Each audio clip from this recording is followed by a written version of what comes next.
idol, Saturday, lilinis tayo ng Mitsubishi Montero.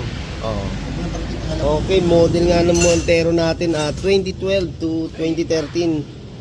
Tapos tinakbo is 70 plus K mileage.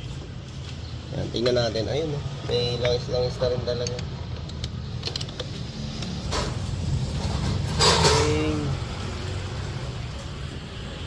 Okay mga paps, throttle body natin.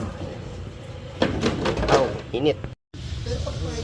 Okay, napakadumi na ng ating carbon sa mga paps. Okay mga paps, ito na nga yung dumi. Ayan, nalinisan na natin yung dito. Ito na lang yung kapal ng dumi ng mga carbon. Ayan, carbon deposit. Ayan, pagka talaga nagpalinis kayo na ito mga paps, pasama nyo to.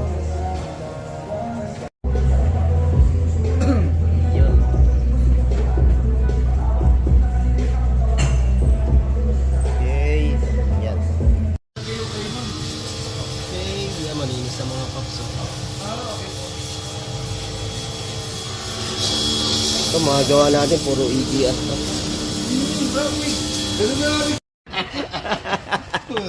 Ayun, kinakabit na nga namin yung intake manifold.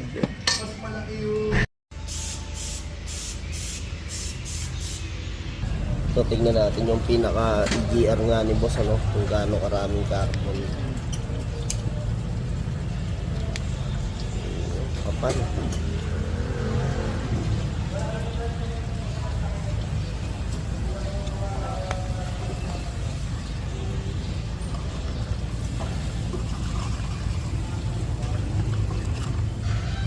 Iyon, dami. Okay, ayun, nalinis nga natin mga paps, yung EGR.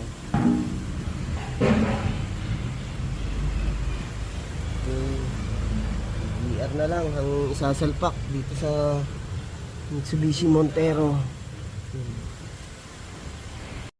Okay mga paps, ito nga natapos na natin yung EGR cleaning. Yan 78K mileage.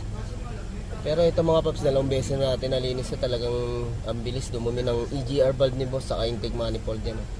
Okay na. Okay, yun, natapos na nga po namin paglinis ng EGR. Thank you. Ayan sa AB Charger Service.